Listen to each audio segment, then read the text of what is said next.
Francis, congratulations first off, and just one word, devastating power. I mean, your reaction to that finish and how happy you are with the performance. Thank you. My reaction about that, I'm happy after 15 weeks of training camp and have I would say easy camp, easy fight. It's just great, So I put all the pain, all the suffer in the training camp, and the fight went well. Well, I've got to say, 164 seconds of work across 4 fights. I mean, that's a pretty easy night at the office, hey? I don't know, I take everything now how he comes, how he comes. I can control it. I walked in there. I was ready for 3 round fight, for 15 minutes fight. Obviously, it came out to be a few seconds, and I'm good with it. Absolutely. Look, you haven't taken any damage at all really in the last 4 fights, so you'd expect you'd want to get in there and get back in the octagon quite soon. However, obviously, you want to wait for the winner of Stipe Miocic and Daniel Cormier with their trilogy fight. Where do you sit with that right now? I mean, you should and probably are next in line for that title shot, but we don't know when that fight's going to take place. Are you willing to sit out and wait in this time, or do you think you'd want to stay active? Exactly. That's some tough question to answer. I don't know exactly where is my position in the division right now, and that's what I've been. That's how I've been feel like in the past 11 months, unfortunately, after this fight, he doesn't solve things for me. I'm still in the same situation to not know what exactly is going on and what next. Um, I don't know. We're gonna see by next week. We're gonna have some talk with the UFC and see uh, what they said. Would you be happy with an interim title if, for example, this title fight for Stipe and DC was to be pushed back a little bit further than we expect? Would an interim title fight be satisfactory for you in the meantime? No, at all. At this point, I don't care about the interim title. I mean, just even after DGS, I had to. I mean, I supposed to fight for the title, and then they gave me one more fight. I fight. Then why would I go for the interim title? Where is the title? I mean, if they don't have the title in the heavyweight division, then they just have to say they don't have a title and put someone up. I'm not fighting for a bullshit interim title. Mm-hmm. Obviously, you can't do any more than the spectacular finishes that you've been showing to us. Aside from tonight, I know you fight for more than this, though. You fight for your people back home and to show the people back home that where you come from, you can reach these heights. And I know you're a huge inspiration. What would be your message to everybody at home watching, especially from back home in Cameroon? I have called them already to check on them, to like trying to send some video to them. I mean, it's just great to see how you can provide a happiness and how also they are proud of you, of what you are doing.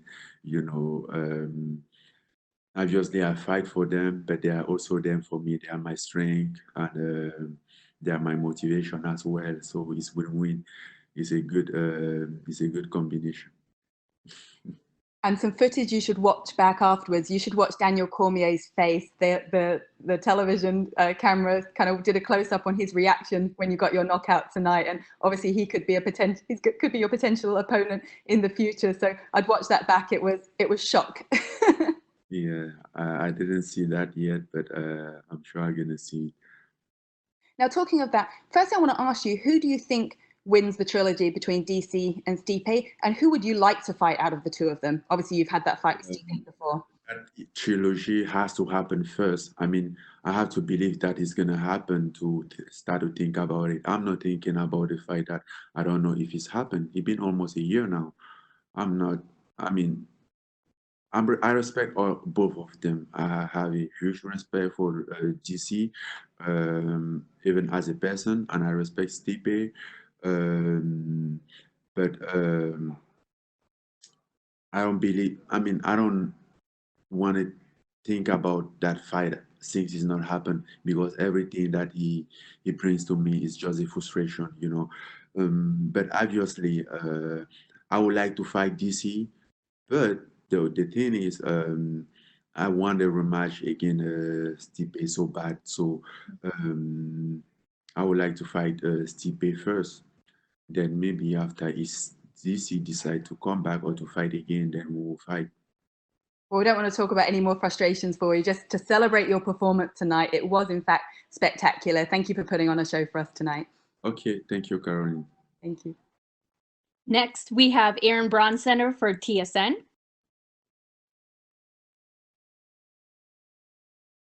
Big question is, after you have such an incredible knockout like that, how can you be so calm in your post-fight interview?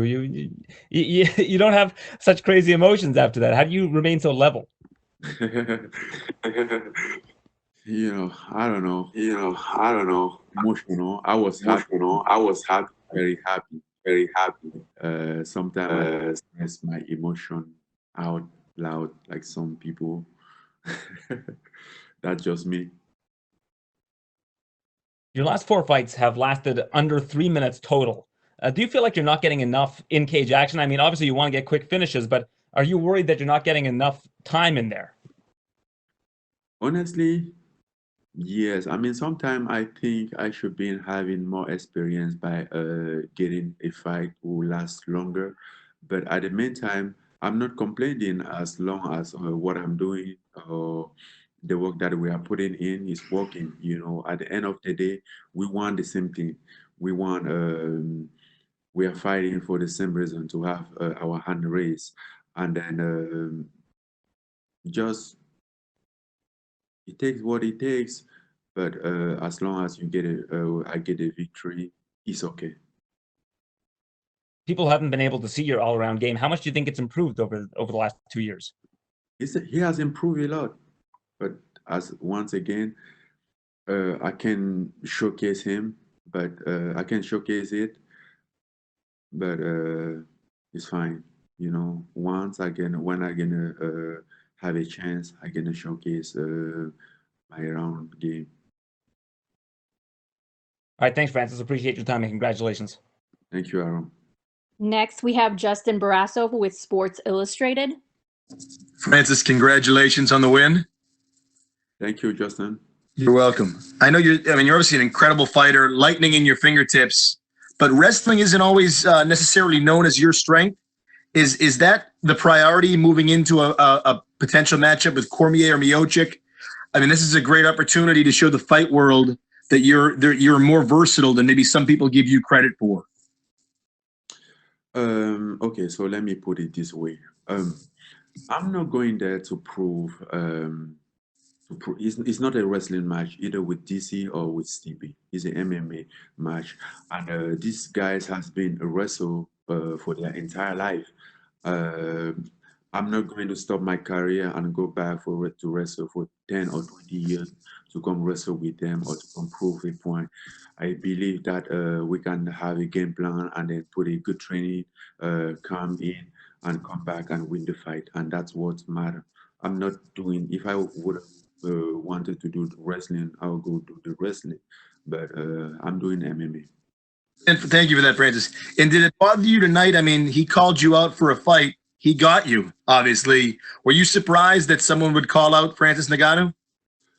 A little bit, and basically someone like him, because to be honest, without disrespect, I hadn't seen nothing impressive from him, and I thought he was very young. He wasn't ready yet for this level, but he called me out, and the UFC wanted this fight to happen, and I couldn't turn down the fight since I haven't fight for a very long time. So I take the fight, but I knew exactly that he wasn't ready for this level. He just felt very confident because he was on a win streak. But yeah. He wanted you, he got you. Francis, congratulations. Thank you, Justin. Thank you. Next, we have Jordan Wahlburger from the Horn in Austin. Francis, congratulations on the win tonight. Thank you, Jordan. Francis, this is now your fourth, knockout in a row, first round knockout. What's changed in your fight since that Derek Lewis fight a couple years ago? Since that Derek Lewis fight, I think I just understand the game. I just understand that I understood that I gonna go out there and do my thing, and what happens will happen. You can control everything. You can control your training camp. You can control your serve, but you can't control the game. And since that fight, I made my peace, because that fight was a follow-up of the Stipe fight. I hadn't. I went to that fight without making a peace with my loss against Stipe, and that's what drowned me down. But, You had a I obviously. say, okay, Right. what's happened will happen. Thank you. You had an incredible finish today. Is that how you envisioned this fight would go when you kind of played it out in your mind? Yes, I mean, not exactly, because when I envision a fight, I try to envision this fight goes anyway, so it could be like decision or ground game or whatever. I kind of like trying to envision myself in all those situations and how I gonna handle it, because you never know, you can't control the fight. And then I envisioned the fight once. I believe that it's gonna end as I wanted, and it didn't end exactly as I wanted, and all this knockout, I never really like called a knockout. He just came. So let's just be real. Let's just be myself. Expect the best, and let what happens. Awesome. Dana White yesterday, he doubled down on Stipe and said that, the division has to move on. What's your message to Stipe Miocic, who obviously is a first responder, but who needs to get back out there and defend that title? Honestly, I don't have a message for Stipe Miocic. I have a message for UFC. The UFC is the one who have the hand on this. It's the UFC call. The UFC decide what's happened. The UFC decided that Miocic gonna fight DC for the trilogy. It's not Stipe decided. So I can't blame him. I don't know why he's not fighting. Maybe he has some argument. Maybe he has some problem that he gonna deal. Maybe he has they are not agreeing with something, which I can't blame me for that. I'm a fighter, so I can understand those kind of things. My blame is to the UFC, not to Stipe Miocic.